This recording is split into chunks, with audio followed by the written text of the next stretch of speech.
Well, welcome to another episode of the Doomer Optimism podcast. Ashley and I are here today with Christopher Mott, who is a scholar at the Institute for Peace and Diplomacy. And he has written a really interesting piece that was published earlier this summer called The Woke Imperium. And we're going to dive into that today and talk about the interesting points that he elaborates in that piece and what it means going forward. And we'll try to cast a sort of doomer optimism lens over the discussion too, what it might mean for people in our epistemic community here. So thanks a lot for joining us, Chris. We really are excited to talk to you about this piece, which is super provocative, super interesting. So yeah, maybe I'll just like throw out a question to kind of get us started and just let you go, Chris, kind of describing your work. So an impression that I came away with is what you're describing is kind of an interesting confluence or a sort of overlapping Venn diagram between some different influential groups of people in the US, especially in the North Atlantic region, who you wouldn't think to have too much in common, really, but maybe have been finding common purpose, especially when it comes to interventionism and foreign policy and things like that. And these groups are, on one hand, the neoconservatives, who believe in their own strain of American exceptionalism and bringing the greatness of our civilization and culture, to the rest of the world. And then on the other hand, you have very progressive, liberal type people who are very concerned about racism and social justice and have grown a lot out of postmodern philosophy and things like that. And so it seems like these groups that you normally wouldn't put together are finding some interesting kind of common cause, and it's having a huge influence on a lot of our institutions of our society and our government. So with that as a kind of introduction, do you want to take it from there, Chris, and kind of elaborate a little bit for our listeners and describe your piece? Yeah, so my piece on the book, Perium, is a deliberately provocative title, but I actually was afraid when I chose it for obviously because it would get more attention that way. I was afraid that it would actually lead to overwhelmingly people positively responding to my work who were just right wing, and then people responding negatively who were not, and that hasn't happened at all, which is a good sign. Aside from like one or two very minor people I don't even know about who criticized it, who clearly hadn't read it. I think it is very obvious that everyone who has read it knows that we are officially a nonpartisan institution at IPD, and I wrote it to be a nonpartisan piece. And just kind of noticing certain trends that I have been following for about a decade now. And these trends basically are a weird slow motion political realignment between actors who would not have been allied with each other in the past. My personal disclosure is I became an adult in about the mid 2000s. That was when George W. Bush was president. To this day, I find that era particularly horrifying and formative in my life, the post 9/11 era, and in particular the United States' response to 9/11. Has been a thing that has eventually would lead me to follow at first foreign policy and then want to take some role in shaping discussion about it. I was originally a history major. I wanted my focus was Central Asia. I just wanted to study nomadic steppe empires. It's still an interest of mine, a big interest, in fact, but it was not. I was originally not going down the international relations path whatsoever, but I felt that the horror show of Bush era foreign policy was so bad that I had to get a graduate education in international relations. And the reason I knew it was so bad was because I had a historical perspective, because it was just looking at hubris, looking at certain forms of ideology, particularly kind of missionary ideology, how bad they backfire on the people who deploy them, how bad they can be for the people they're deployed onto. And so I've been kind of, but back then, as I'm sure people that lived through that era remember, the kind of postmodern academic and kind of progressive liberal side of things, they hated George W. Bush. They hated neoconservatism. And so I viewed them as, while I had some disagreements with them back then, I viewed them as kind of like, obviously kind of my allies against the common foe. something that I noticed, and that particularly began to take off around the time of the second term of the Barack Obama administration, but there were definitely hints of it in the first term, was that there was a major realignment going along, oftentimes on a kind of partisan way, where at first you could kind of explain it as when Obama's in the driver's seat, they're just not criticizing him because he's Team D, and they hated Bush because he was Team R, and there's some of that, of course. The two-party systems, both wretchedness and genius, comes from the fact that you can play ping pong with any issue and get anyone to self-contradict their past selves if it meets them on a different thing. And it was noticing people like me who had actually been relatively enthusiastic Obama supporters in 2008. There was a big division between people like me who were like, "Oh, this is not at all what we signed on for," and people who were like, "Oh, this is great, I love it. Isn't it wonderful that the government style promise to us um, Aaron Sorkin has now come true, and the snappy quips and all this stuff." And so you that was the beginning of a divide that I guess would more famously become the kind of Bernie Hillary divide, and also a divide that started to appear after Romney's defeat in 2012 on the Republican side, with the kind of Trump versus Trump and Rand Paul arguably versus everyone else divide. So there's been this weird realignment. As I mentioned specifically I don't want to go too much into detail about it because I've mentioned it on multiple other interviews I did with the Gray Zone, with Matt Taibbi, etc. But like, I'll just throw it out there. My big moment in recognizing the sea change was Coney 2012, which was a very specific campaign to bring to justice the African warlord in Uganda, Joseph Kony, and his kind of forced recruitment of child soldiers, and his like weird, cult personality, quite literally a cult. And this is a really, really, really sketchy guy for sure. But what it had to do with U.S. foreign policy, what it had to do with why did it become so popular from something that no one had ever heard of before, and honestly, no one has ever heard of again now in the present day. Why was this flash in the pan campaign such a thing? Why was it so signal boosted? And why did so many people who were anti-interventionist in the Bush era jump on board and say, well, this is different? And so that really got me thinking about certain things that had happened, certain changes that had occurred, especially since Obama became president, and how there was this weird gradual adoption of more and more interventionism based off of human rights, specifically concerns. But it was still militarized interventionism. And I think then that really doubled down in 2015 when it became very obvious that the Democratic Party was going to try its best to make Hillary Clinton Obama's successor. And of course, Hillary Clinton is basically a neoconservative. I mean, there's no way around that. And it is worth reminding people the neoconservative movement was born in the late 1970s. It was born from Senator Scoop Jackson influencing the Carter administration. And this is the thing that was originally a Democratic Party thing. So a lot of us are used to thinking of this as like the Republicans invented it. They were the first people to put those people in power, for sure, but they did not invent it. So in some ways, it's coming home. And I think Hillary Clinton was the way to bring about the military-industrial complex kind of merger with a kind of more progressive vision of it, rather than this clash of civilizations, culturally chauvinist vision that we often see from the post-Reagan Republican Party. So this has been a thing that's been going on. And I think the interesting thing was when it first started, I think a lot of people on the progressive left were very skeptical of this. And it was met with a lot of hostility. And there were a lot of people that were like, oh, that's like the Clinton vision of stuff. It's just an excuse for war. But what has gradually been happening is this policy cadre of people have been people that kind of are more pro-establishment views on foreign policy, but are younger. They are my age and younger.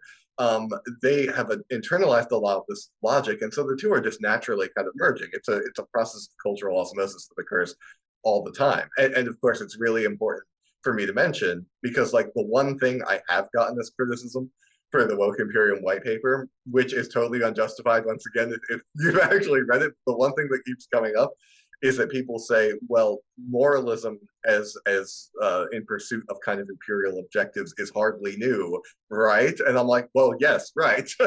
And I make it clear from the first paragraph of the paper that this is always an ongoing process. This happens continuously in history. It is particularly prevalent in British and American history, and this has happened many times before. Most obviously in the Bush administration in recent history, but I mean, going back, we can go back really, really far if we want to talk about this.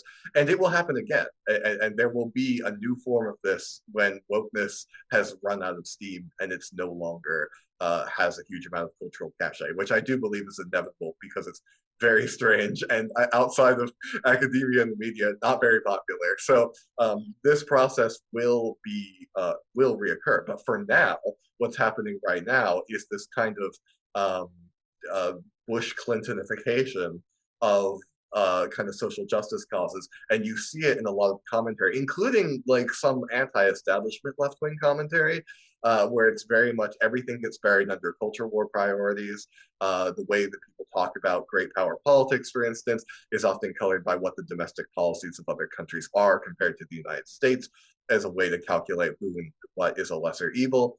And so the whole thing, what it does is it recreates the whole like existential battle syndrome, whether it was seen in the War on Terror or the Cold War, where something that is basically just normal state behavior, states compete with each other. Full disclosure, I am very much of the realist school in international relations, so I don't really have a super strong like ideology of like, oh, international relations can be transformed into something else. No, I view it as a very, very tribal survivalistic thing. But in that tribal survivalistic thing, there's a lot of dispute even between realists on how hawkish you should be, how dovish you should be, who your allies should be, if permanent alliances are even good. There's a lot of intellectual diversity there. But one thing that we all kind of agree with is that it's not good when the policy elite kind of believes its own for domestic consumption ideology, because it can lead them to treat international politics as more of a religious dispute than it is like a look at a balance sheet and what's your interest and what's not your interest. But it's very useful, nevertheless, to whip up popular support, to get people on your side, particularly media actors and people influenced by media actors, if you have a kind of moralistic framework to justify what you do. And so what we are seeing now is the moralistic framework is changing away from societies need to be more explicitly like America in the political sense, and into a more societies need to adopt America's culture or America's cultural fixations, so that they can become enlightened and properly independent. Of course, it's the same thing. When you really think about it, that is exactly the same thing as the neoconservative objective of just like brutally kind of restructuring a society against its natural evolution. So why this all exists, as I postulate, is just to continue the project globe-spanning hegemony. And it's a funny and ironic in a weird way, because of course this is an officially anti-colonial, white supremacist ideology, but and yet how it actually behaves is very much in that vein. And this is not dissimilar to other things that have happened in history. An example I mentioned at the end of the paper, which I think is really important and did really inform my view of a lot of this when I first started, is how the British Empire pivoted from spreading slavery around the world to make money and to become powerful. And then once they were wealthy and powerful, they then pivoted into the anti-slavery empire. And they said, well, now we need to keep expanding because we need to extirpate the slave trade that we created from a lot of these places in the world. And so, but it looks like, oh, isn't that nice? The British Empire went from spreading slavery to extirpating slavery, but it did so under the same rubric of expand at all costs. And as any country that has been colonized by Britain knows, there is a certain form of slavery in British imperialism, no matter if it's official or not, and strange policies will be enforced on you. And usually what happens, ironically, because people will say, well, if you believe in certain socially progressive causes, which personally, some of them I do, then you should support this process. And once again, I will say, look at history and look at what happened when a country tries to socially engineer a very different country. Almost always it empowers local reactionary elements anyway, because those causes become conflated with a weird foreign missionary project, and rightfully so. And so my predictions for the woke Imperium are it is going to further kind of coalesce millennial and Zoomer elite into supporting it domestically, but mostly it will backfire abroad.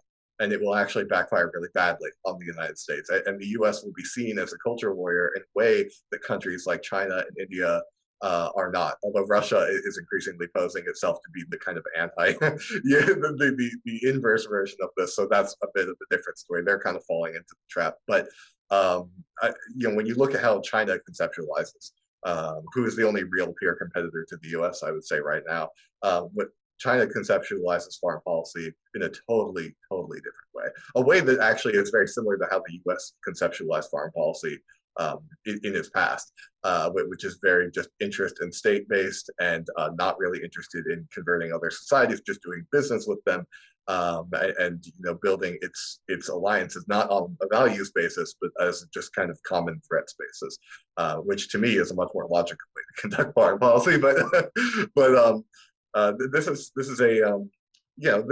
an ongoing process, and like I said, it will change again, probably in the near future even. But we're going to have for a long time, even after this is no longer cutting edge, and it's arguable it's not cutting edge even now, but we're going to have this kind of Buttigieg Harris elite for a long time, and it's and it's going to be hard to get rid of the lingering effect, just like it's hard to get rid of even to this day neoconservatism in the Republican Party. So that's basically a summary of it. The actual paper itself talks about historical examples. I have at least 80 footnotes in there. I've got links to stuff, actual videos of people talking this way, people conceiving of diplomacy in ways that reference the 1619 Project, in ways that talk about social justice abroad.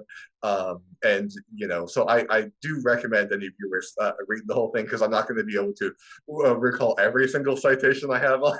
But I make the case, I think pretty convincingly, that this is what's going on right now, and that the purpose of this is to justify further U.S. interventionism on the world stage. Great. That's an awesome summary. And I have so many kind of jumping off points from stuff you mentioned there. You mentioned something that I didn't know, that I read in your piece, that I thought was remarkable about the British Empire, starting itself off by advancing slavery and then switching later to being abolition, and having abolition of slavery be a justification for more imperialism. And I thought that was quite remarkable. And after reading your piece, I'm like, oh, this is so remarkable. And then on the other hand, I'm kind of like, no, it's not remarkable, because like you're saying, it's kind of just more of the same, where the establishment has got its agenda, whatever it wants to intervene in this or that country or do a war on terror or whatever. And what it's got to do is kind of capture some of the zeitgeist of the day and some of the framing of the day and recruit that in. And I think also an element of attaching to certain issues that certain constituencies of people like hold dear in their heart. Like social justice concerns are very dear in a lot of people's hearts, with good reason. I was thinking back to, you mentioned the Bush era, the neocons and the war on terror.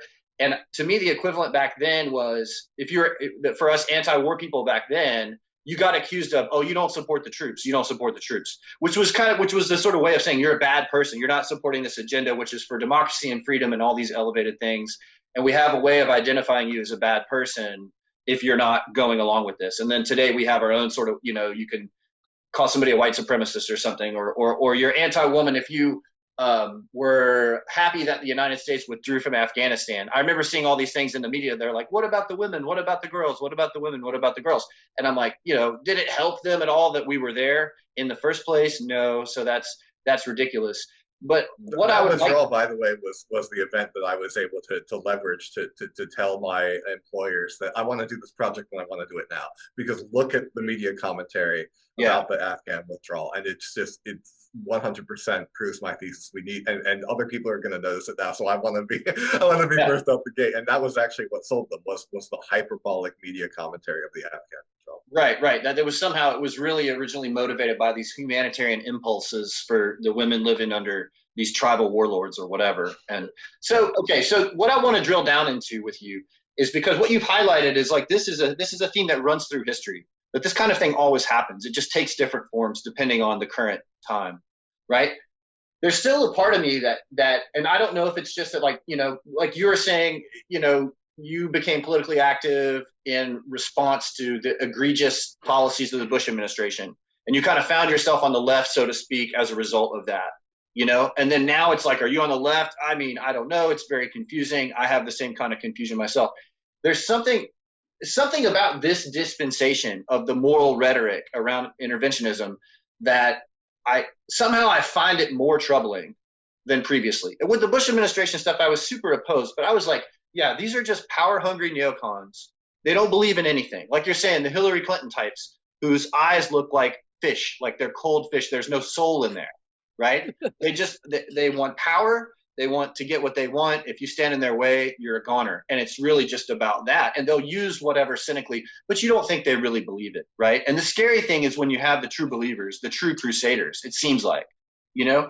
I agree with that, but I did also get a true believer vibe from many people in the Bush administration, specifically the Christian right element of the Bush administration, which was the primary thing that terrified me at the time, and honestly still terrifies me. Yeah, yeah. So I do agree that the true believers are scary, but I think that they're to be found everywhere. They're kind of the useful idiot battalion of the Imperial war machine in some ways. Oh wow. Okay. So my question is, can you highlight some of the aspects of this kind of current dispensation that you consider to be unique, not just the same old thing kind of playing out, but like what is unique about this dispensation? And you already hinted a little bit that you kind of see the future of this. It's just going to kind of play itself out. It's eventually going to wind itself out or destroy itself or something like that. I think something that our viewers will be really interested in is kind of like, yeah, what does that mean are we just spectators? We're just going to sit back and watch this happen. Is it going to affect our lives? Is there any way to constructively engage with it or diffuse it? What do we need to be on the lookout for? And that sort of thing. So what do you see about this that's maybe unique compared to previous versions of this kind of moral hijacking to serve the interests of empire? And can I just jump in there really briefly and say, I think the like, just to add a little bit of my own perspective to that question, like I think partially what's happening as like a not super deeply interested but generally interested observer of like international relations and politics is you don't even really know what to think, or like you like, or there's like lots of pressure in lots of directions. There's lots of moralizing going on in every direction. I was a big Obama supporter, like was out canvassing for him in 2008, and then just got increasingly disillusioned over this time. And then still, if I say something anti-Obama, people are like, you're a conservative because of that. So there's like this weird thing where nobody knows like what is the correct moral thing to say. There's so much moralizing. There's so much, what team are you on if you're critical of any neoconservatism? So there's like, I think that at the beginning, the description you gave of the realignment, political realignment, everybody's heads are spinning about that. And it's extremely confusing. Not only is there bad information, but there's also like a lot of moralizing language going on, where if you're critical of like this neoconservative, foreign policy, you're like labeled, something bad, whatever name you want to put on it, anti-woke, whatever. So like, yeah, as like regular people, like how to wrap your heads around this? Like, what is the appropriate, if you're an anti-war, anti-neocon leaning person? Well, I think, okay, well, I'll answer that question first, and then I'll get back to Josh's question, which is slightly more structural, so I'll need slightly more time. Yeah. So to answer your question, Ashley, I think that the most useful thing is to understand that weaponized moralism exists specifically to create this kind of confusion, is to take people's eyes off of actual policy and put the eyes firmly on stuff that isn't policy. It's very like, it's cultural, it's partisan. It's like, well, don't you want to be tribe A, and therefore you can't agree with anything that tribe B says. It's very useful. Of course, all parties do it and always have done it. But that is the point. The point is like, it's a kind of McCarthyism or witch hunt logic, where you don't want to be those people, so don't ask questions about these issues, no matter what individual problems you might have with X, Y, and Z. And it's totally okay to admit that Party X isn't so great, but you really have to first genuflect and say, well, yeah, but compared to Party Y, and all of this does just distracts from the actual issues, the actual structural policy-oriented issues, which, of course, particularly in foreign policy, no partisan, filter. They exist everywhere. There's Tom Cotton and there's Adam Schiff, and they're all two different parties, and they superficially disagree with each other, but their worldviews on how the political establishment should function are actually identical. And I just want to briefly interject. I'm reminded of the meme of the four drone planes that it says under Bush in office, United We Stand sticker on the side, Obama in office, forward, Trump in office, make America great again, Biden in office, Black Lives Matter. It's like it's all the still same drone. Dropping bombs, but it's just got different stickers on it. Exactly. So that's the purpose. I think the purpose is to play like football back and forth and be like, oh, you don't want to be those people, because I know people that had really strongly anti-neoconservative, anti-neoliberal views when Republicans are in office, and then immediately integrate to the Democratic establishment, which has the same views on those issues, just because of the culture war. And the culture war, I think, is the primary thing that is used to kick this football back and forth. Culture war, and of course, knee-jerk patriotism. And so these things are used, and they were used by the other side in the Bush administration. They will probably be used by the other side again. And these things, and it's based off of what's considered popular. So after 9/11, the whole country took a much more right-wing turn because as a reaction to being that's normal in history, the kind of tribalist rally around the flag effect when people get shocked and surprised and angry, and so the general thing was yeah, we're gonna kill these people, and we're gonna in Ann Coulter's words, invade their countries, convert them to Christianity, whatever. This was the zeitgeist, right?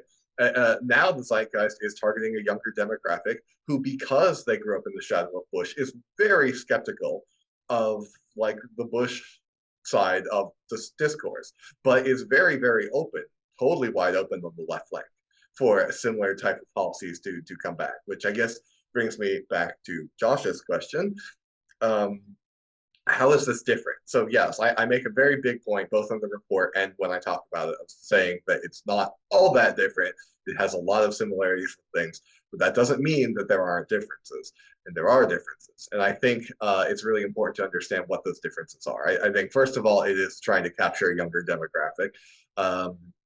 But the other difference to me, and this is the more concerning one, is that it's explicitly kind of not just showing superiority, but really going back old school, really old school, centuries old school, and seeking to really convert foreign societies in a way that, the Jesuits in New Spain would have approved of, the Portuguese in Asia, and of course, the first incarnation of British imperialism, very tied to this, which is what I actually think is what this is the direct intellectual descendant from, and also the right-wing versions of this too, obviously more directly with considering the religious element. But this is the same thing. I think the particular nature of kind of virtue signaling at the top, distrust of powerful institutions, and yet kind of supporting them anyway, is a very 17th century, very Anglo-Protestant phenomenon.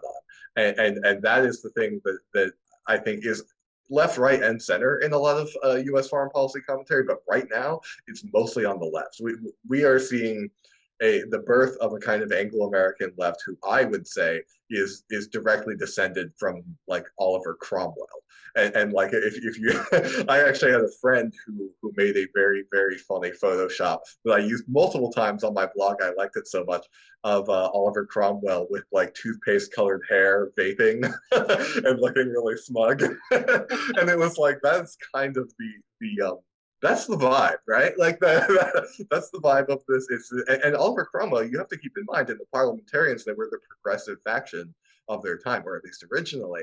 And they were really into kind of what in today's parlance would be when they took control of the country, going around and like rooting out like problematic thought. And they were liberators, and they were upending the balance of power in society, but they were also expansionists in the Caribbean. They viewed themselves as fighting this cosmic battle against the Catholic Church. They saw themselves as redeeming humanity from its past sins. And in something that is particularly overlaps with wokeness, there was this hatred of history. There was this hatred of being rooted in the past in any way, and an idea of saying our society is kind of uniquely evil. This is a thing that is both unique, I think, to the Puritans and to the woke movement, is to say that our society is evil and needs to be redeemed. But because we acknowledge that it's evil and needs to be redeemed, we're kind of the chosen, the elect, the enlightened ones, right? Like we see this, and other countries are too chauvinistic to see this. And this is why you get this like, oh, we're so bad, self-flagellation effect. But that is the proof that they're the enlightened people. That's the proof that they've taken. So Chris, is that, I kind of latched onto that. Is that the sort of, is that the overlap or the tie that brings together the neocon school of American exceptionalism and the woke school of American exceptionalism?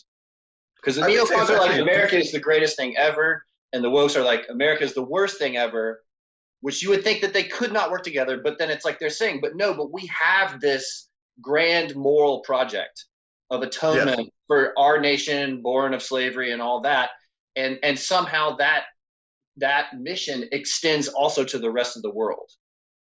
It's what I would say is it looks like they're the opposite, right? Like you said, but what you see in there when you compare them in that way, you do see what the similarity is. The similarity is, to put it in a left-right neutral term that is commonly used, American exceptionalism, right? It's the American exceptionalism either of we are great, we are the greatest, or the American exceptionalism of, oh God, we're so horrible.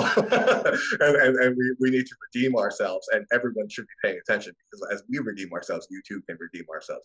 And this is, the commonality of this is like a protagonist syndrome, right? Is that America is just so different from other countries, and therefore other countries are going to learn from its experience one way or the other.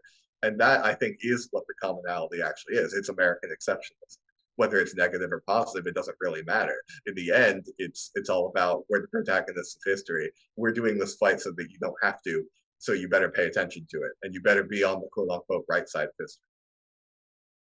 I have some stories from Uruguay about American culture war stuff coming here, but separately, I want to say I had these friends when I went to University of Chicago and graduated in 2007. So a ton of my friends were working on the Obama campaign like way early, and so got in the door. And that's how these political campaigns work. Like if you are early, like an early adopter, you can rise in the ranks so fast and basically like get a job in the administration. So a lot of them did. And, you know, like critical thinking undergrads. And then once they all got into like the administration in various positions, there was this sense that you can't critique Obama. And that's like so anti-democratic. It blew my mind. And they were like, and so this kind of thing really freaks me out, because it's not only can you not critique any policy, like you don't critique Obama, like, you know, that's not something you do, but also there is a sense like you can't even really talk about it, and if you do talk about it, then there is like this moralistic, you know, McCarthy like type, let's root out the people who are like not true believers. That feels really scary to me, and is, I think, way worse now than it was then, when my friends were in the Obama administration. It's just totally, that was the start. I think the start of it was in a weird way the early Obama administration saw that a lot of criticism, and they weren't wrong when they first brought this up, but they saw a lot of criticism they were receiving, particularly from the right, was racist. Like it was like a reaction against the first black president, and I think that that's Yes. correct. Like, but originally there was a lot of that, Yes. but then they saw, oh, that's a great get out of jail free card, and so then it became all criticism of Obama was racist, and it was like, oh, okay, sure. And I thought people would see through this, and I think at that time maybe more people did, but that became more and more of the go-to playbook. Yep, yep. And I remember when the TARP bill was coming out, and there was all these like financial decisions being made, and I was following like the world of this recession very closely, and I was like, oh my God, what is happening with these TARP decisions? Like, oh my gosh, no, Obama's not who I thought he was, blah blah blah. And then again, it was like I remember I was working on an organic farm with this very liberal family, and they were like, Obama's on the list to get a peace prize, and I was like, what? No, why? And then they were like, how, like, oh my God, you're a horrible conservative for saying that. And I was like, no, I'm like anti-war for anyway. So but the anecdotes from Uruguay, one that was on the international stage, there was this soccer player who played in Europe soccer, and in Uruguay it's common to call friends negra or negro, negrito, like little black, but it doesn't really have much to do with race. And he had said that, the soccer player, I think it was Luis Suarez, who's an Uruguayan soccer player, and in England, and there was just like this huge thing, like, we're gonna suspend him for saying this word. And he was like, I mean, you're the ones being imperial on the like Uruguayan Spanish colloquial language, and banning me according to your moral like standards. And I thought, like, this is just so backwards, and I'm wondering if you have I mean, that's just like a kind of it's just silly, and it's just one guy, but I mean, do you have more examples where like how this is playing out, the details of it, that where they're kind of like backwards from what you would think would be the like anti-imperial point of view? Yeah, well, I have like a lot of, like the paper I wrote has like it's very policy focused, so it's all just like it's not like personal anecdote, it's all policy stuff. I have a lot of examples in there of like people painting, like NGOs painting a George Floyd mural in Kabul, which is like, what does that have to do with anything in Afghan, whatever? And just, okay, sure, whatever. But like, stuff like that. The Taliban covered it up. And then, of course, the Western media breathlessly, the Taliban covered up the George Floyd mural. And it's like, yeah, right, whatever. So it's stuff like that. It's stuff like the current UN ambassador, Linda Thomas Greenfield, speaking at the UN and talking about how everyone could learn from the 1619 Project. It's it's stuff like people being like, in our fights for social justice or fights all around the world. That's like the policy stuff that I specifically reference. The personal anecdotes I have that I don't reference because the nature of the paper wouldn't it would undermine it if I did. But it's stuff you kind of see like every day, and then kind of extrapolated into this thing that where it doesn't belong. So like Latinx is a great example, right? Like the popularity of that term, Latinx, or I've even heard amongst particularly deranged people, it pronounced as Latinx, which which is I don't even like that. Just makes my spine want to leave my body. That polls have said that like this has like a 95% disapproval rate in the Latino community, and yet you find this really aggressive posture by, I mean, a very small handful of say AOC types, but also a huge amount of like white academics, really pushing this stuff and using this term as like a high prestige like signal to the class thing.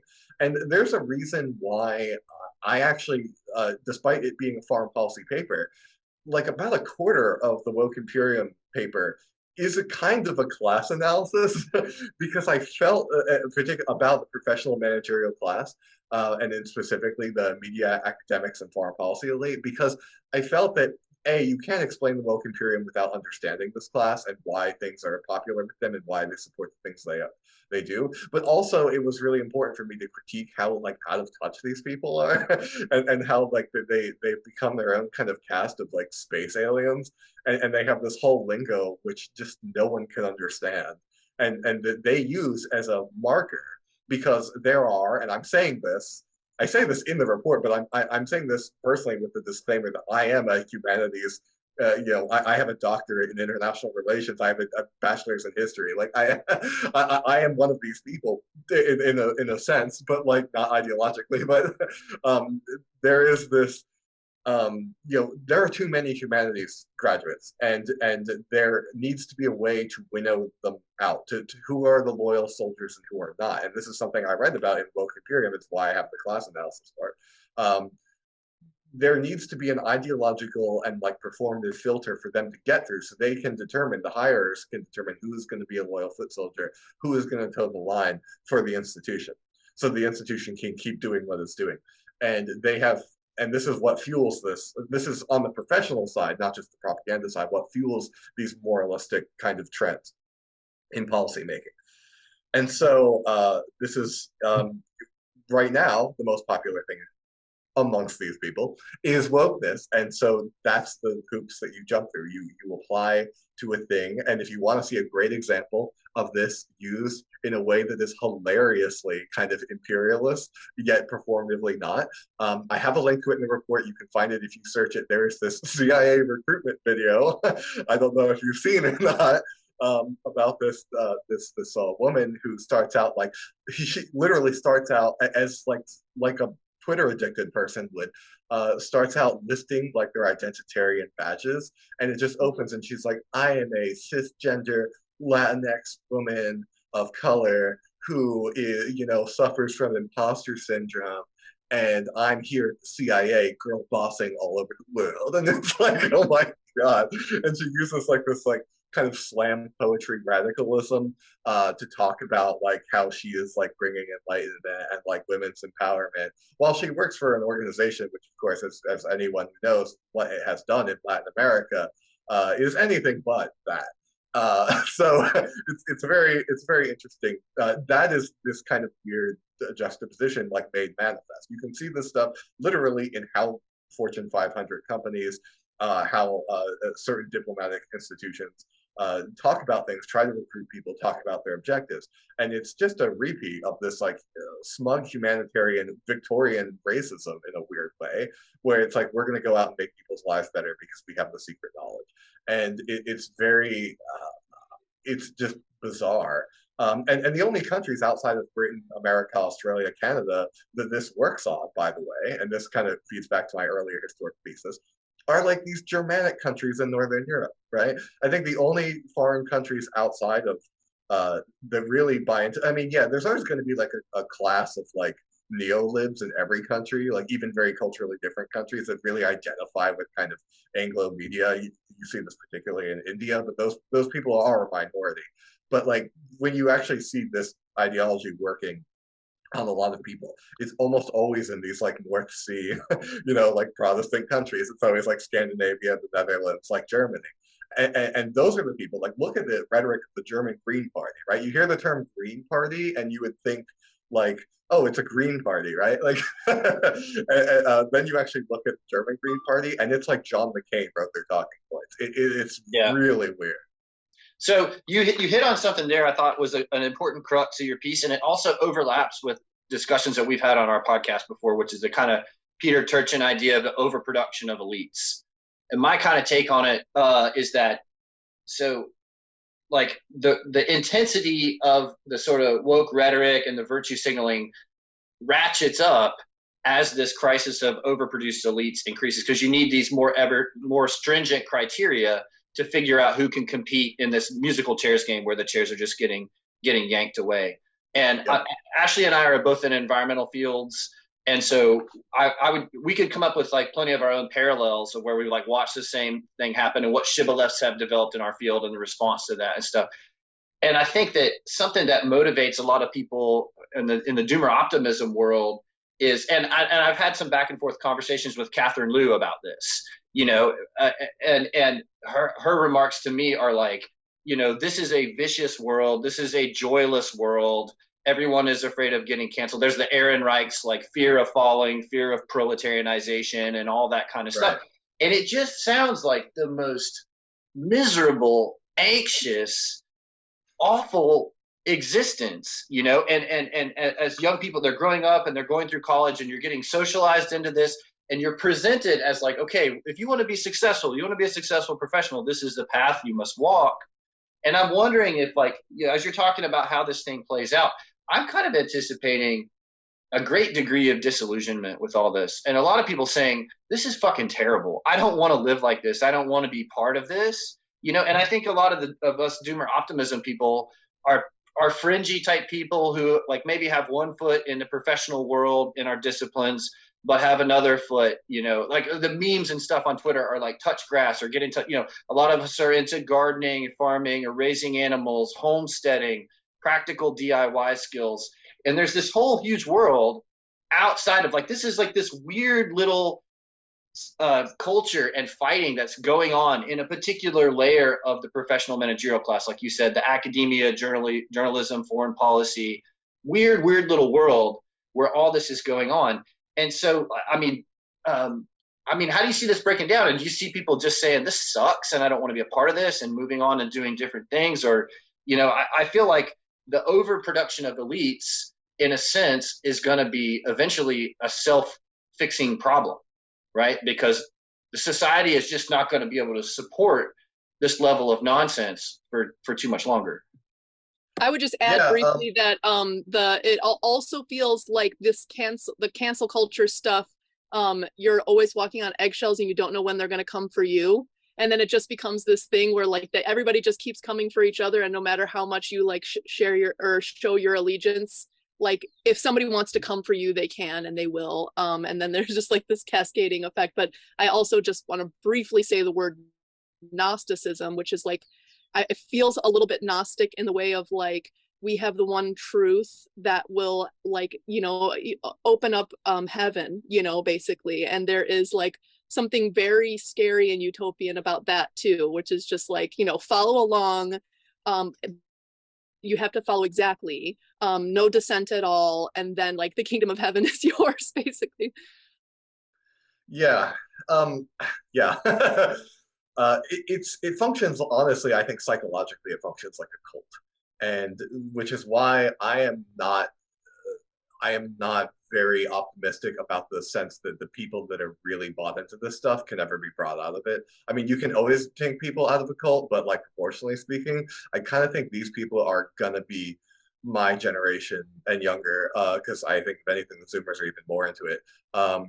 They're gonna be like the version of like the boomers that never got over like, you know, like summer of 69 and like you know, like the kind of like whole like self like narcissistic hippie like hippie becomes Reagan Republican phenomenon, like you know, whatever the hell that is, the whole like I'm gonna destroy the New Deal that I benefited from, and then and then make sure that no one ever can socially climb a ladder ever again. Like I kind of feel like the same phenomenon is gonna happen with the kind of like Pete Buttigieg's of the world, and it's going to be like a whole like we're going to use this weird cult to prevent anyone from following in our footsteps unless they follow it. Now, of course, to get to Josh's point, and my previous mentioning that it's really unpopular, the thing is, these people are miserable, and everyone except for them knows it. Like, just look at these people; they're the most miserable people you have ever seen. And this is an attempt of them to lash out, and you know, like they love this stuff. They love cancel culture, and it's a thing that is very strong between. And it's a weird thing because on policy levels, I do think that, you know, there is a bigger difference between, say, like the far left than there is the center left and the center right, or even much of the right, right? Because of like how they view economics and stuff. But on cultural level now, it's very different. Now you actually see like really far left circles, like people that like hate libs, right? They have the same exact views on social issues. They have the same exact views on what you can talk about, what you can't, and like circling the wagons and stuff. And they're also, I would say, on average, incredibly miserable people. And it's really interesting to see that like misery itself is kind of what keeps it going, because on some level, I think we've already crossed the point of like society's tolerance for it. I really do think that we've seen peak woke on some level. You see a lot of people just being like, nah, you know, like even if there are people that agree with many of the causes, they're like, whatever the sculpture around this is, I'm not going to have any part of it. And I mean, I can say for myself, I used to be way more conservative when I was younger. I like bucked the trend. Like I was a member of the Libertarian Party when I was a teenager, and in my early 20s, and I was like I kind of became center left through most of my 20s, and I'm actually like more left wing on topical issues now than I was then. But I have always had a zero tolerance to like the hysteric culture of wokeism. I've always been opposed to this. I've always and that hasn't changed at all. And I think there's a lot of people like me who like aren't even conservative at all, and maybe sympathetic to some of these causes, increasingly selectively as things go by. But you know, who are just like, I want nothing to do with this because it's unhelpful, it's ineffective, it's just it is miserable. Like it will like psychologically harm you if you're a part of it. Fortunately, I've never been a part of it. To me, when I saw this rising, I saw it as the left's response to the religious right, and I immediately just kind of said no. Like this is not at all like my background as someone who's been diehard and still is like very opposed to the religious right. It actually steeled me against wokeness because I saw it as the left wing version of that phenomenon. And I just think in general, there's people, maybe there are people who have been part of it, who drank the Kool-Aid, but you know, didn't all the way, and they can kind of crawl out. But what that means is when cults shed members, when they contract, there are people that leave and there are people that say, oh, thankfully we're over that phase. But the people that stay get more radical because they see it's like their death rattle, and they see like, oh, the end of history didn't come. Well, shocker, it never does. Anyone that ever believes in the end of history always gets proven wrong in the end. That's the true lesson of the end of history. But you know, these people that thought they were going to be the ones to bring about the new world, and it always is wrong, and they always contract, and then the true believers get weirder. And my concern will be, will there be enough of a backlash to get these people out of power before they go real nuts? Or is it going to be something that we all have to live with as the rest of society turns away from this messianism? Are they going to still, like a lot of the boomer elite, hold a position of power that they cannot be leveraged out, and just move further and further afield from the rest of society? And I don't have an answer to that. I do think, though, there's enough people at the top that are like cynical players that know if this thing has shot its load, then it's done, and we're not going to keep doing it. But it's more the kind of people in between them and the regular people that are affected by trendsetters that I'm kind of curious about. And if we have conditions of overproduction, it's possible that there's just enough of them that even if they all get fired, they retain some level of political influence. But it's really hard to say, because I don't know the proportions of how many of these people are true believers and how many of these people are just trend chasers.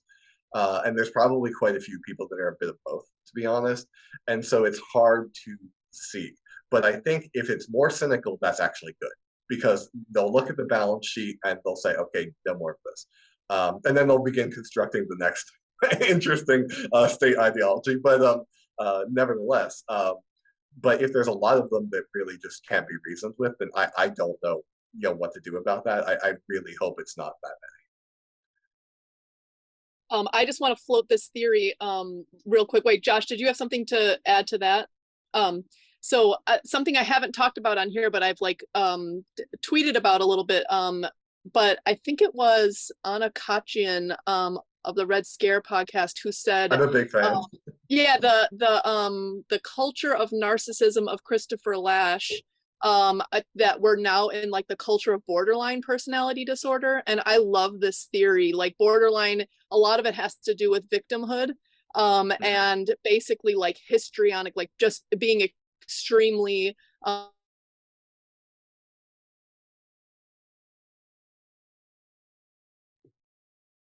think Ashley froze up. Do you want to try to take off? Am I back? Testing, testing, 1, 2, You're 3. back now, yeah. Okay, yeah, maybe give us about the past 10 seconds again.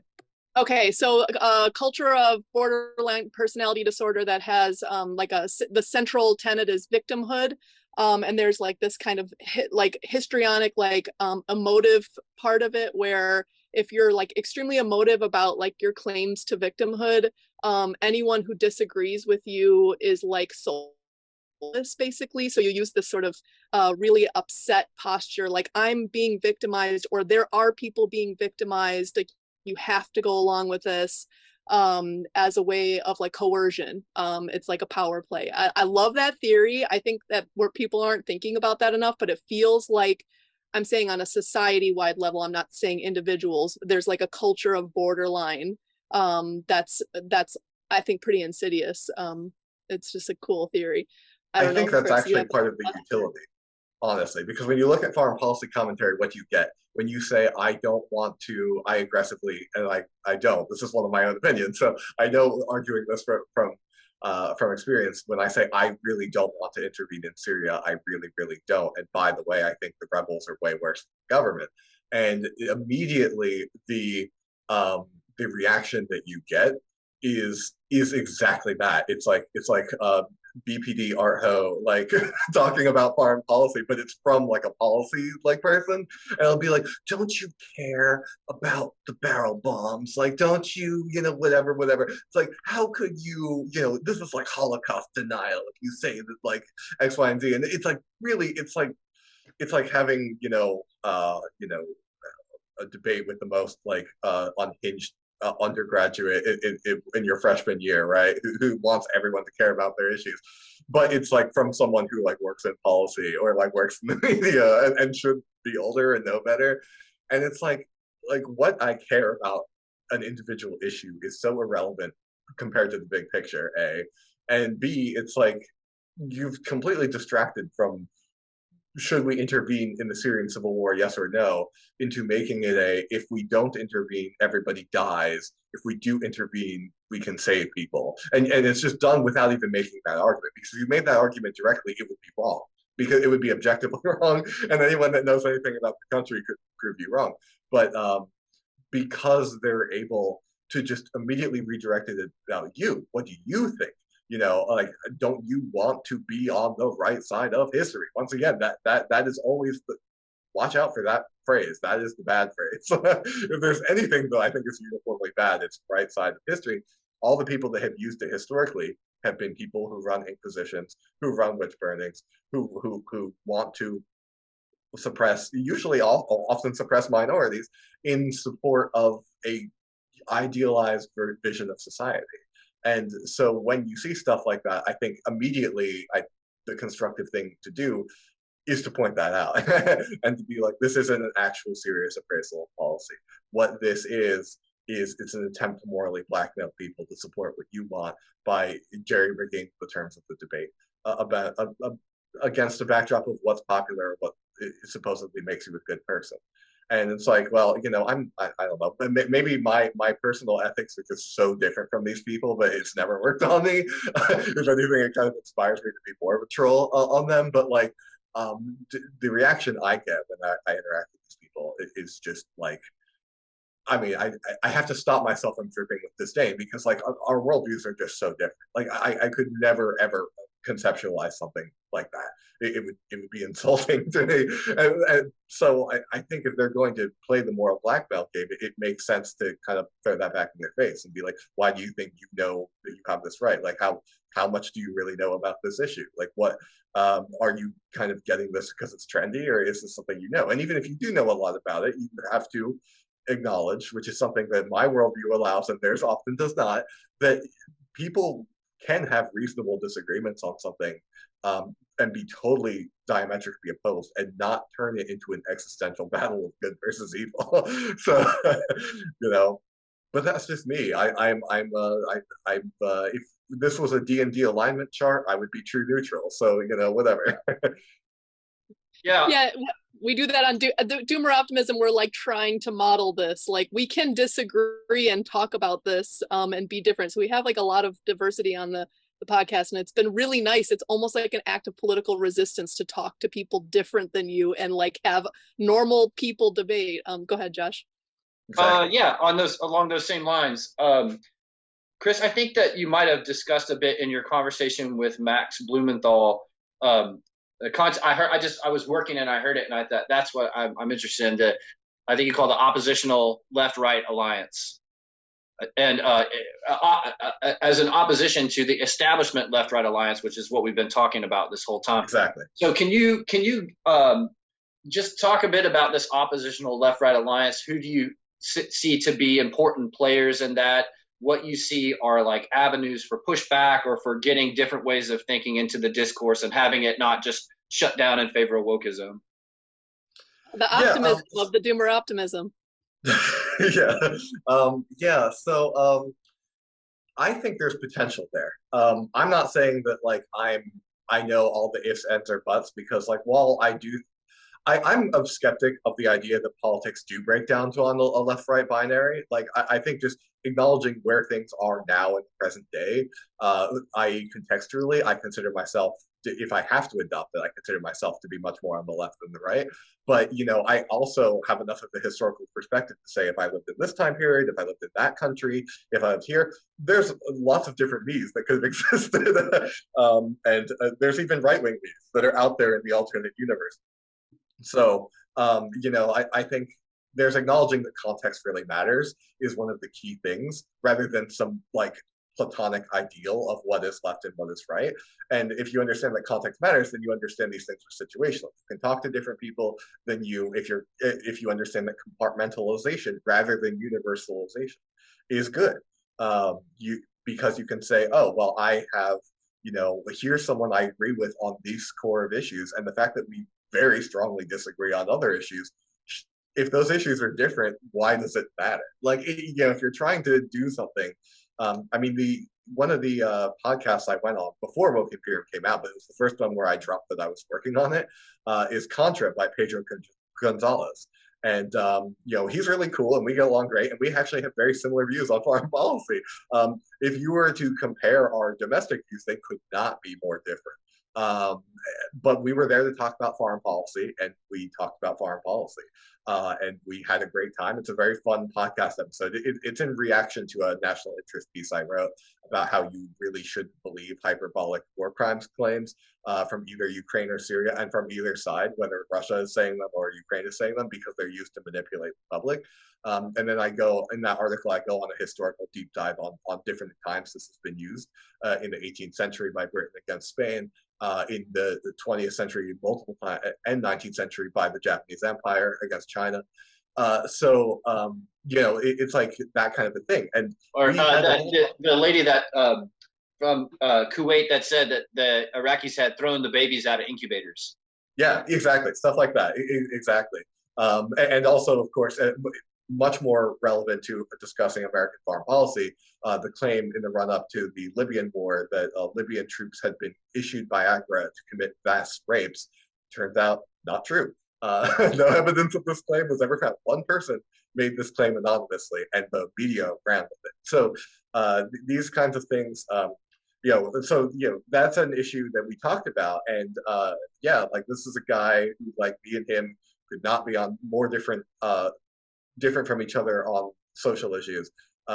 Doesn't matter. You know, we're talking about foreign policy, we're talking about history, we're talking about a kind of, you know, to use a term that gets misused, but is an actual real term, like false flag kind of media operations. Why can't we talk about that, right? I'm sure somewhere out there, there's someone who wants to cancel me because I'm, you know, more left than right in a binary. Once again, I don't really I never picked a philosophy and said, I want to believe in this. I literally studied history first. And I said, based off what I know from history and living my life, like I'm piecing together a jerry-rigged worldview. But sure, it's more left than right. And I'm sure there are people that would be like, I can't believe that you know, an obsessible left-winger would go on Contra and talk to this guy, who's like extremely anti-abortion or whatever. And it's like, why do you care? Like we were, we could have a debate on those issues if we wanted to, but we were there to talk about stuff that was truly nonpartisan. And I think it's this whole culture which is particularly strong on the left. It used to be pretty strong on the right, by the way. So, but right now it's definitely on the left and in the center, who, like I said, kind of culturally emerging right now. And then you have to ask yourself, oh, if you're so left wing, that why is like human resources at major companies so rapidly adopting your ideology, right? Like if it's so anti-establishment, why is it so appealing to corporate oligarchs? But because HR likes to divide workers, I would say, but that's hard for people to conceptualize. So I think the whole point is to compartmentalize, to be pragmatic rather than idealistic, and to say, if you want specific policy changes, please talk to people that agree with you on those policy issues to make your coalition and put aside everything else, because you can't do everything all at once. It's not about a cohesive worldview that you constantly impose on everything. It's about policy change, real hard policy change. And you do that by focusing on one set of issues at a time. And then when you focus on a new issue later down the line, your coalition is going to change. But that's the point. Since you don't have a absolutist conception of it, you say, okay, now we're focusing on different issues. Now our coalitions realign. Well, that's literally what happens in good foreign policy, right? You say, oh, this alliance is no longer good anymore. This rivalry is no longer good anymore. We're going to switch our diplomatic thing. This is why the best philosophers at commenting on politics, in my opinion, are Taoist philosophers, because Taoism is really about the flow, right? Go with the flow, but also, you can make tweaks as you go to make sure that you flow well. And, it's not completely dismissive of human agency, but it's also like, but idealism, definitely not important. Like what you have to do is you have to go with what can be done and do what can be done, and things will change. And there is no, grand moral arc of it. It's just trying to survive in a practical sense. And so to me, I would say always, leftists could, and I say this as someone who is much more of a realist than a leftist. if you want to put an ist on me, it is definitely like realism, and I don't just mean foreign policy, although that's obviously the most important part of it. I also mean like philosophically. I very much consider myself to be philosophically like a realist and like a materialist in that sense. And like to me, it's like realism is useful for everyone though, and you can meet right-wing realists, left-wing realists, whatever, but it's all about what is the situation on the ground and how do you work with that situation, understanding that it's not permanent and it's not the end of history. It's an evolving process, and your things are going to change and whatever. And I think everyone can learn from that. I mean, more leftists should, or whoever should read Machiavelli. They should read people like that. I would just add, it feels like as the doomer optimism little world is emerging, that it's so much less left right than it is like cultists and everyone else, like people who are willing to like not see a whole person, like see the whole person, and not say like either you're good or bad, but instead like you're somebody I could work with on, like you were just saying, on X issue. It's kind of a self-own to like it's almost like playing into the elites to not be able to work together with allies because they're like supposedly a bad person, or they will taint your reputation, and then we can't build coalitions that will like overthrow like the elites against our own interests, because this person is tainted. It's a very like useful idiot ideology, I think. And I think of people like Matt Taibbi, who I love, and Thomas Frank, who are like, ruggedly independent with this kind of thing. And it's just like such a great beacon for others who are like, where do I fit politically? I'm wondering to lean a little bit more into the optimism as we're wrapping up. Tell us about the Institute for Peace and Diplomacy. Like, what is a positive or optimistic vision? And a kind of a side question. A lot of us kind of think that the empire, like empirical process, is somewhat collapsing based on like energy limitations. A lot of us are like peak oil influenced. So I wonder if there is any optimism in just like having less imperial power overall because of lack of resources to really subjugate. I don't know, are you at all on that bandwagon? Um, I don't, I don't yet. It's something for a future project I'm going to research. So I might have an answer later, but right now I don't have an answer as to the viability of resource extraction as part of it. I could see it going a variety of ways. I can say that, um, well, it's interesting you mentioned Matt Tay because he was actually the last person to interview me. We had a nice conversation about the woke Imperium, and actually ended up talking about the Bush administration quite a bit and how that laid a lot of these things that we now see on the other side. Um, but yeah, no, I think it's really, really important to understand that you can critique out of control interventionism from basically any ideological persuasion, and that is what the Institute for Peace and Diplomacy is. Like, effectively, we're nonpartisan. We're not even American, really. We're joint Canada-U.S. Originally founded in Canada. The main HQ is in Canada. We finally got our U.S. like official list just a couple months ago.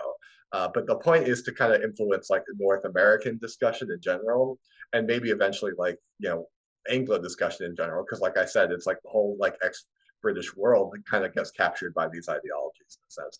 And so our concept is that we believe in like sovereignty of nations. We believe in like we're not like peaceniks who say that you should never have a military or anything like that. Understanding that if you got rid of your military, someone would probably just attack you. That's like the nature of the international system. But that warfare, as Sun Tzu would say, it's a necessity for state, but it is the absolute last thing that you should engage in. A lot of people have never read The Art of War don't know that it opens up with an introductory chapter that's like, so the first thing you need to know is that war represents a failure. And therefore that war is a last resort. War is inevitable and you must prepare for it or you will die. But if you have any choice in the matter, it needs to be the last option because the danger, the expense, and all of the things that you can't predict about it, since it's kind of like rolling the dice as policy, they have much more chance to harm you than to help you. So it's a last resort. And that's kind of IPD's thing, right? Like, it's not like it wouldn't consider itself an anti-war organization, but it would consider itself like a diplomacy always first. Diplomacy always first. You really have to try everything you can.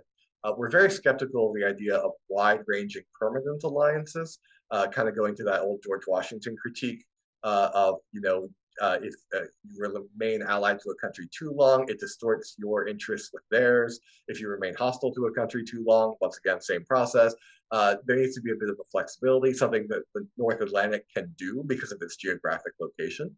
So it is not like the U.S. has land borders with peer powers and hasn't since 1848. It's just not really a thing. So it enables a flexibility for the North Atlantic to be more diplomatic should it choose. So we're very skeptical about the amount of money and effort that is put into global expansion. Obviously, I think we've seen the rails come off a bit in the War on Terror. The War on Terror has really, like in the 90s, America was riding high. There were no peer competitors. And you could almost see, although I would have still disagreed with it for other reasons, you could see the neocon logic of like, you got to push now, because some of the smarter neocons knew it was a temporary state of affairs. So not most of them aren't smart, but some of them were smart. And they saw, oh, like the 90s, maybe the early 2000s, this is the time to really push because we aren't going to be able to do this forever. So we should make as many gains as we can. That was still dangerous and it still would have backfired, I think, but that was the thinking. But most of the foreign policy elite just kind of just conceptualizes it in a way where there is other people are independent actors. Their sovereignty doesn't matter. Unless they're being attacked by someone we don't like. Then, only, and only then does it matter. But I agree, it does matter. I just wish that we were more consistent on that principle. And so they want to, and part of it is, of course, a big part of it is economics, tying all these countries' economics together. But the interesting thing is we're seeing like the negative side of that too. Even if you are an elite, I'm not just talking the negative side for like workers, offshore, whatever. I mean like right now, like how much control does Taiwan have over semiconductor manufacturing, right? How much control does certain countries have over X, Y, and Z? How many countries neglected their agriculture sector to crash course industrialize, and now, oops, you can't get food from Ukraine. Like this creates a big, big problem even for the elites now. And we're starting to see as countries reassert themselves in terms of power against the US, often successfully in a relative sense, that the whole idea that the US can just uphold global trade single-handedly is BS.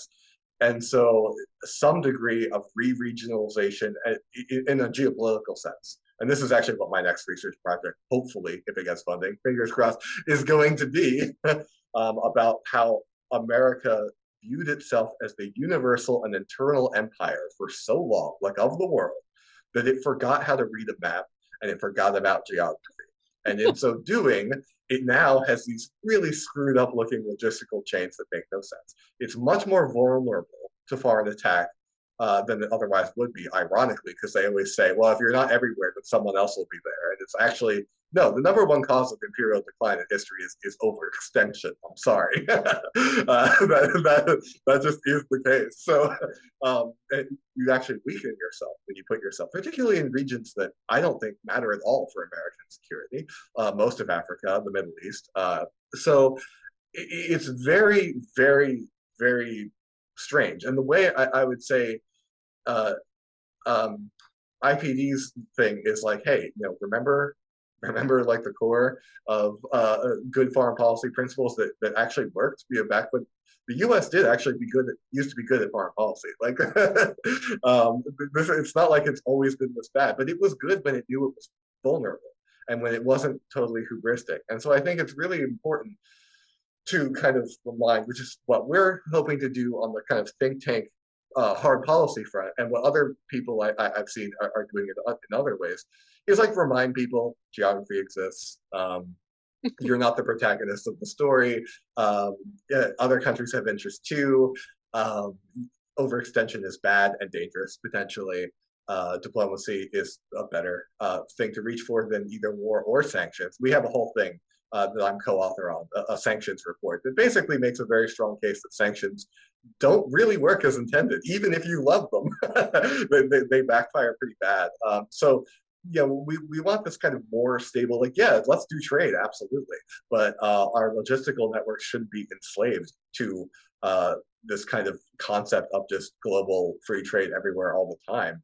That the only empire that ever made that work was the Mongol Empire, and that was because other people did not have there wasn't this hugely divergent standard of like industrialized versus non-industrialized, right? So they could literally, as the people that lived on the steppe between all the settled places, be the arbiters of trade, and it actually worked really well for them. But that, with the Industrial Revolution, that ceases to be a viable option of maintaining like stability, and it actually increases instability when you have these divergent paths of development that are just so different from each other but forced to be in the same network. And it really distorts, I think, natural evolution of society, much in the same way that imposing a foreign religion or ideology like wokeness distorts the development of a society from how it would naturally be. And because societies evolve in a geographic context. That's ecological, that is historical, whatever. And that needs to be accepted. And I think as long as people are focused on what I would say is like things like geography, like cost benefit analysis, it's very easy to make an almost non-ideological case against this constant sprawling imperium, which I honestly think undermines American national security, like to use a very establishment term, in addition to, I think, distorting our own society as well. Well, Chris, man, I gotta say, Hey, we're like 1,000,000% your allies in this line yeah, of thought, and I hope that that project gets funded, and I hope you get to work on it because that is very much in line with so much of the doomer optimist ethos. Many of us, not all of us, but many of us come from like an environmental science or something standpoint, concerned about ecology, sustainability, biophysical economics, and things like that, and recognizing that this highly integrated global system, unipolar, dominated by the US with the long supply chains. And I mean, so much stuff about the pandemic has like revealed the fragility of that, which I mean, it shouldn't be a surprise. It's real common sense. Like you're saying, geography matters, resources matter, energy matters, transport, and all that kind of stuff. And I think many of us are anticipating like very like stages of deglobalization where mhm, regions become more important and economies start to relocalize to a considerable extent. So that's where a lot of us are coming from, like really focusing on bioregions as more fundamental units for an economy rather than just an abstract global whatever is the quote unquote most efficient way to do things, and the Right. vulnerabilities implied in that. And yeah, and I totally see that. Like, it's so great to talk to you, somebody from a very different academic background than me. You're from the humanities and from social sciences, and I've had some great conversations with Catherine Liu in the same way. And I feel like what I I'm a want to big fan of see, hers. mhm, yeah, she's amazing. What I would love to see is to kind of bring together in a synthesis people coming like from an environmental or a biophysical or resource perspective along with the people that are more adept at analyzing the social, because I mean we talked about the overproduction of elites. Well, I see that energy and resource constraints and the unsustainability of the economy as providing an important, because the whole idea is, well, we've produced too many of these type of graduates with these type of expectations in terms of like status and job title and role in society. But along with that sort of social role in society goes a certain lifestyle, a certain degree of material affluence, and that sort of thing. So the question that I posed to Catherine Liu is, how does the PMC respond when resource limitations provide a choke point for actually being able to support the material affluence to fulfill the lifestyle expectations that go along with the social status and the more intangible elements. And she's basically like, that's a good question. I hadn't thought a lot about resource constraints. And why would she? She's in the humanities, right? You think about that and we think about this. But man, this is like so fantastic. I'm super impressed.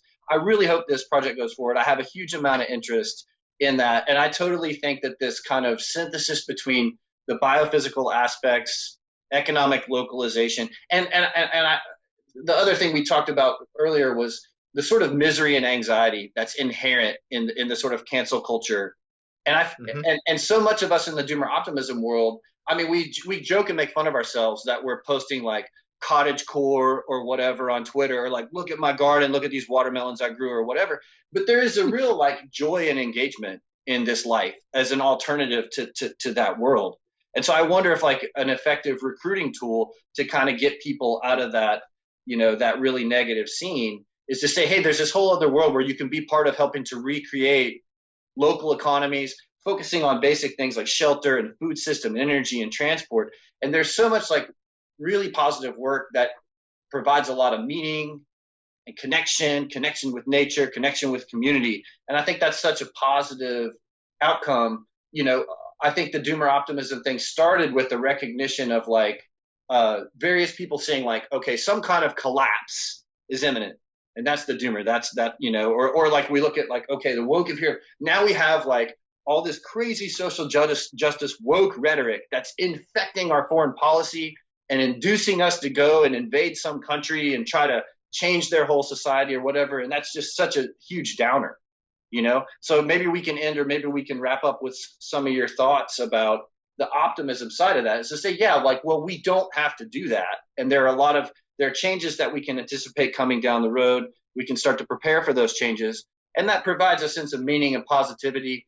And like you're saying, you can sit down with Pedro Gonzalez and have a conversation and find a huge amount of common ground, even though there's much you disagree with. to me, that's just the normal way that adults interact. You know, I agree. and it's Yeah, Yeah. Paul it's Kingsnorth just came out with a thing like we need to grow up. We all just need to grow up and like and stop being so childish. Wait, just before you answer, Chris, and this will be the last answer because we're going long. Just yesterday, I tweeted the following, and you can take this for your research paper if you get it funded. I'm just joking, but Okay. my tweet was, it's almost like assuming forever global peace and outsourcing the necessary manufacturing for society to function was a bad idea, question mark. So it's just like assuming everything will just be great and we're in like the end of history and there'll never be a conflict wherein some small one society that does all of one thing, like we're now not friends with them anymore. Like who thought this was a good idea? But anyways, let's get out of the doom. Let's finish with optimism and wrap it up. Get your final thoughts. Right, yeah. Well, I'm good at skating this border because I would personally, I mean, maybe you guys can win me over, I don't know, but I would personally neither describe myself as a doomer nor an optimist. I like the term that Lovecraft used in his private letters to his friends as indifferentist. But I get where you're coming from because that is like the warp and weft of how things go. As events go, the worse they get, the opportunities actually increase to do things that are substantive change. That is a pattern I actually do think that you can find in history. Yeah. If you are, you know, but of course that who makes the change, right? And that's where politics comes from. That's where people disagree. But absolutely, the worse things get, the better things could be. Yes. They could also get worse too. But it is possible because people are thinking more critically and they're thinking, okay, well, the old institutions have failed us. So I definitely think there's immense potential there. As I am, as an indifferentist, my default setting is skepticism, but I'm always open to it. I'm always open to it, and I encourage it. Absolutely. I think it's important that people look at these alternatives and they look at how they come back from stuff like this. I would say, you know, as kind of the closing thoughts, when we're looking at these issues, it's really, really important to keep in mind, like you said, Josh, like it's really important to keep in mind how people from different, it's not like just an ideological thing talking like adults, it's like a professional thing too. You know, I'm in foreign policy, you're in the environmental side. I think those things complement each other really well. There's a lot of work that's been done in the speculative realist philosophy community, which I have become very interested in. I've written not like published, but on my blog, going back, not recently, I've written a lot about speculative realism and speculative materialism, which is a philosophical school that is really concerned with kind of moving away from postmodernism, of course, and also and back into like real stuff that matters and it exists independently of what we think about it, which is the correct position, but also is learning from philosophical trends. It does have you know, a fixation on like, well, there are things in continental philosophy that are useful, and it is very, I think, although it's not like a policy focused thing at all, it's more metaphysical. I think it's actually very useful for me in my worldview. That this kind of like a relativistic, but materialistic, right? So not absolute, not Platonic, not right or wrong, because if it was, that would just be a science. But also understanding that the universal relativism, ironically, what it is of postmodernism is just the least useful way to go about that. So kind of understanding of, and it's very focused on environmental issues. So your fan base would probably love speculative realism, the philosophical works selectively, but they tend to focus on stuff like that. I think particularly the book, Levi Bryant's book, the Ontology of Machines and Media or something like that, is a really, really good take on how different things come together to conceptualize kind of material action in a way that is like understands environmental nature, and how that actually could be, those lessons could be used on a more policy level, on some level. So stuff like that's really interesting. I also think your fan base would really like a report I co-authored with 3 other authors. Actually, it's a big flagship report for IPD, called the Middle Powers Project. Now, this is about, you can find it on our website. This is about a trend we noticed that people recognize: multipolarity is coming back. China's a peer competitor. Russia and India probably not peer competitors, but could be. Well, more India. Could be one day. But people are really hyperfixated, almost like it's 1975, on this return of these core states. And we think that they're missing that what's really happening. I mean, that is happening. But what's really happening is that middle powers, so regionally anchored strong powers in specific regions, are now much stronger than they used to be, and now are the key actors when dealing with any region where their middle powers are more rooted than superpowers are. So, Turkey and Iran in the Middle East, Germany and Europe, outside of the China sphere, Japan and Asia, South Africa, Brazil maybe one day. These are countries that really, really matter. And they're overlooked, particularly by the conventional global north, if you will, foreign policy establishment. And so if people are interested in like our concept of like a less globalized, more localized view on where we think geopolitics is headed, whether people like it or not, they might like our middle powers report. So that would be a thing.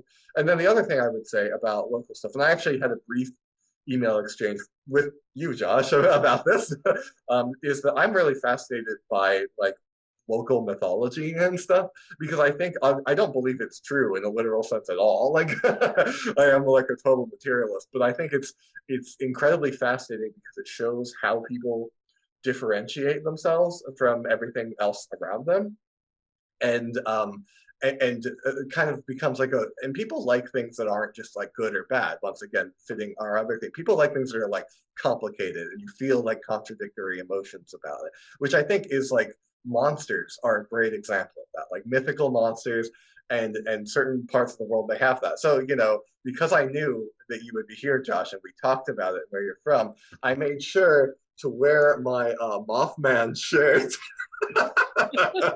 Oh my God! You said you grew up by Point Pleasant. That's amazing. That's amazing. That's so funny. I didn't notice that, but I did. I remember when we were on, and I was like, "Oh, he's doing the whole blazer and a t-shirt thing." Okay, which is fine. But that's amazing, man. I had a reason for it. I had to pick between this and my Flatwoods Monster shirt because I bought both on my road trip through West Virginia last fall. So that's awesome. Yeah, tell us about I think the Mothman is a great example of like localism, right? So yeah. We could definitely have a whole other Doomer optimism thing on crazy Appalachian myths and including the famous Mothman of Point Pleasant. And yeah, we had a little email exchange about that. I grew up not far from there, so yeah, that's really you wove that into this conversation, Chris. That was so good. That was so good. I knew you guys would bring up the localism angle, so I figured it would be worthy to. And that you had the West Virginia connection, so it would be worthy to give the. That's wild. That's so perfect. And finally, I will just add, as we wrap up, that probably at least half of the Doomer optimists refuse to say that they are them, but continue to engage in like the conversation. So we have a really nice heuristic where we force people to be in just by engaging with us, despite their skepticism, because everybody's skeptical. That's like part of why they are drawn to it. So you're in, Chris, whether you like it or not. I'm perfectly happy to be involved. Sure. Okay, good. Yeah. We'll just call you part of the group. It doesn't require anything besides you're already on the podcast, so it's good. I'm absolutely fine with it. Yeah. Awesome. Okay, well, this was so lovely. Chris, thank you so much. People should follow you on Twitter. Follow up with you how? So I have a lot of my policy publications, a lot of them are on the IPD website. If you search like my name, I'll have a page. It doesn't go all the way back. Unfortunately, it has like a weird cutoff. So not everything will be listed there, but a lot of it will be. And then I have, I published a lot of stuff in random places scattered throughout foreign policy, like journals and commentary websites. The one place where I've compiled all of them, my personal blog has a tab called publications. And so that just lists all the noteworthy publications that I felt like listing anyway, and has links to them directly. So that's one place they're consolidated. The rest of my blog isn't necessarily geopolitical, though it can be, but oftentimes it's like not. It's personal, but not like personal, private. But it's just not professional. But that being said, the publications tab compiles all my noteworthy stuff. So that way you don't have to go looking at all the national interest, Quincy Institute, American Conservative, whatever, like go through all the different things that I publish with. So that's the easiest way. That's called GeoTrickster. So, I mean, there's nothing else called that. So, so if you search that, you should get that. My Twitter handle is Christy Mott. I'm not a very active Twitter user, so, you know, don't expect anything from that. I just promote whenever I publish something, basically. And then, yeah, my IPD, I have an IPD thing. And that's about it so far, because, you know, we're relatively early on my think tank phase in life. I had an academic phase like you guys, and then I had a State Department phase. And then I had like a tutor like assistant phase, and so the think tank thing, I'm like 2 years into it, I guess. But you know, we'll see where it goes. So far so good. I do actually like it, as long as I'm, you know, not in like a super establishment think tank, and that allows me to do what I want to do. It actually suits my interest pretty well. So yeah, that's my stuff. And yeah, I'm always happy to engage with people who are interested in like the intersection of like you know, environment, geography, and policy, because I think that is an overlooked worldview, considering that we have, for reasons we've discussed, a very kind of idealistic, and I mean that in a philosophical sense, like idealist conception in the United States of how things work. Like, you think good thoughts, you're a good person, good things happen, right? It's like The Secret, but political.